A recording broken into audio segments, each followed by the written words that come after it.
Music legend Colin Hay is coming to Massachusetts in early November. The former lead singer of Men at Work is performing at the Chevalier Theatre in Medford November 6th as part of his international tour. He'll be performing #1 hits from the 80s like Down Under and Who Can It Be Now? And the now 72-year-old spoke with CBS News Boston digital host Weil about how much joy he feels having created timeless music. We're so excited to have you in Massachusetts. And, you know, I think about your career and the longevity part of it and how amazing it is that you've been able to do this for as long as you've had, and also the success that you've had, you know, not only at Men at Work, but also your solo career, what you do with Ringo Starr in the All-Star Band as well. How much pride do you have in the length of your career and what you've been able to accomplish? I don't think I would say it's pride, really.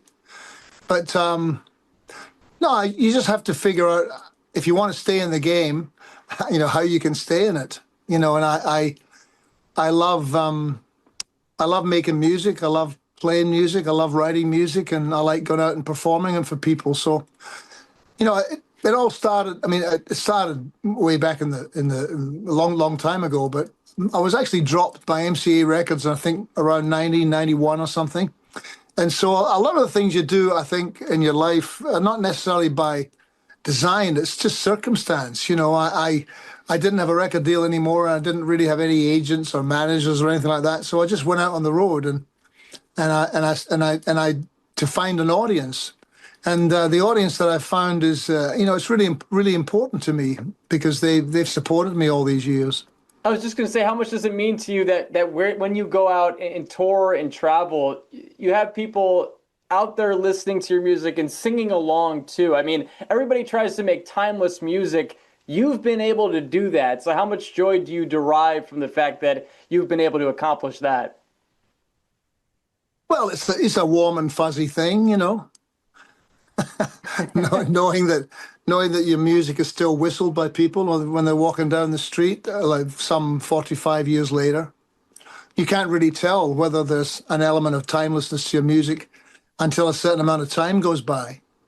So, no, and I think that with the old band especially, I think there was a lot more density there, or there was a lot more to the, certainly both musically and lyrically to the music that we played than perhaps people first gave us credit for. You know, your music doesn't really, I mean, it usually doesn't really last unless there's something about it that lives with people, you know, and that they feel, you know, when they hear the music. So when did you realize that international fame for yourself was possible, where, you know, again, all these years later, you're still touring here in the U.S. I know you live here too now. You are an American citizen, but obviously, you know, where you came from, you know, being in Australia, before that being in Europe, like when did the idea of international fame become, when did you feel like, okay, this actually can become a reality? Well, I was always very ambitious. So I think from when I was a teenager, all I really wanted to do was to be in a rock and roll band and make records and tour the world. That's what I wanted to do, you know. And so it took about, from when I first started to daydream about it, it probably took about 15 years to achieve that. Not so long, but long enough. Long enough. From when I was about, you know, 14, 15 till I was close to 30 was when we started touring the world with the old band. Yeah. And the song Down Under itself, what do you think that did for the nation of Australia? Well, it's an interesting song, you know, because it's really, you know, it's ultimately a celebration, the song, but, you know, there is some darkness in it. And what I mean by that is that there's some questions being, not necessarily questions being asked, but it's, you know, at that particular time when I wrote the song, there was what I perceived to be a lot of, you know, plundering of the country, which is why I had that in the chorus. You know, cutting down old growth forests you know, it seemed like everything was being sold, and so that's what you know, along with what was in the verses, the song itself was really more about trying to state or trying to restate the uniqueness of where we all lived in Australia, and the fact that we have to be good stewards of that land. And I perceived that we were not being, So that's really what the song is for me. But ultimately, it's about, when you put a song out there, it means different things to different people. Some people just like drinking beer to it, but it is ultimately, I think, a song about the celebration of the spirit of the country. Yeah, and I think that's really fascinating to hear you talk about, because right, it had maybe a separate meaning from what you also just stated there, where it's one that people just like singing along together. I mean, I was humming it coming in here into the Zoom room to have a chance to talk to you. Well, it's an interesting song because we can play that song in Bolivia.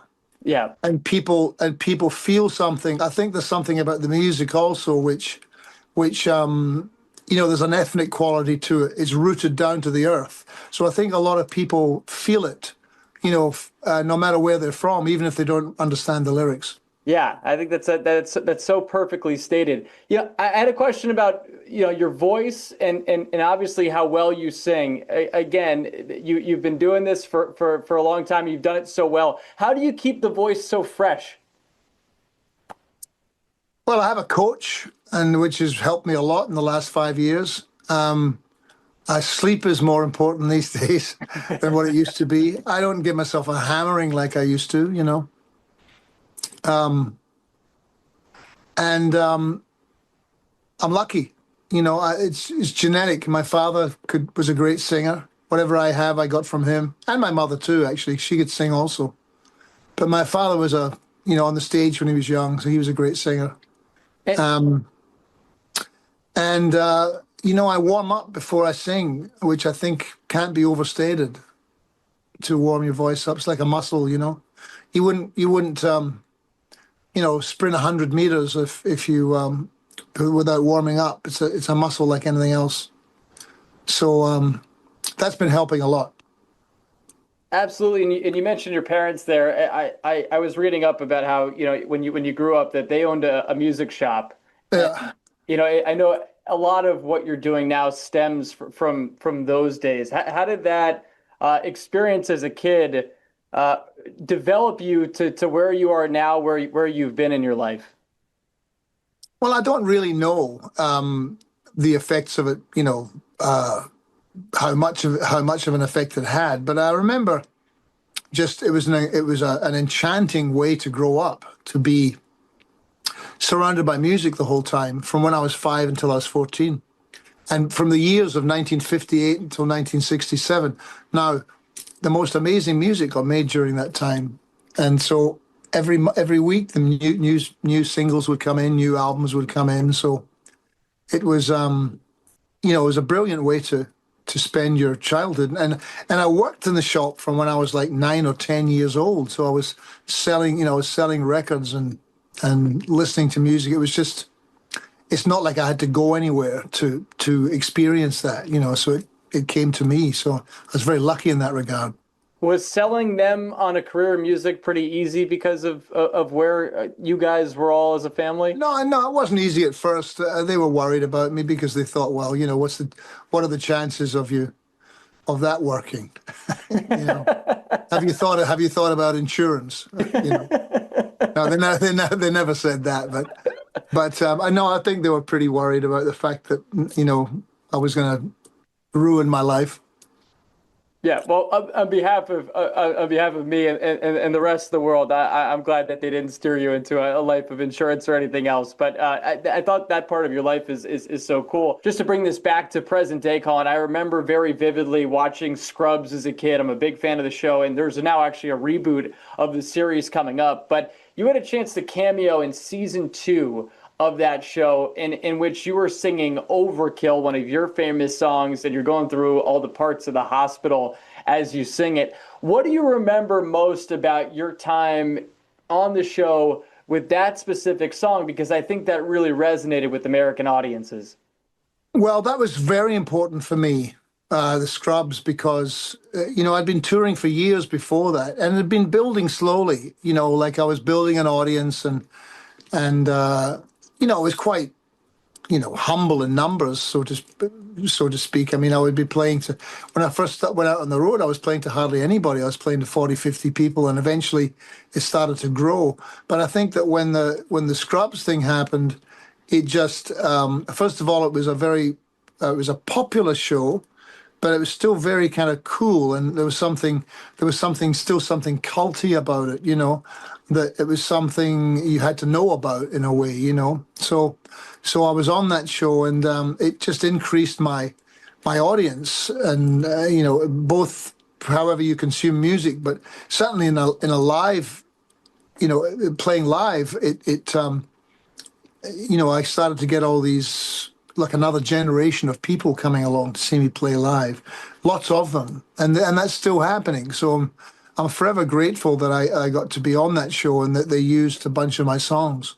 How did that all come together? How did Bill Lawrence reach out to you to be a part of the episode, which is the first of the second season? Well, I think that his wife was a fan of what I was doing, and also I met Zach Braff at a mutual friend's place, a friend of ours called Chad Fisher, and who was my best man at my wedding, and so they knew each other.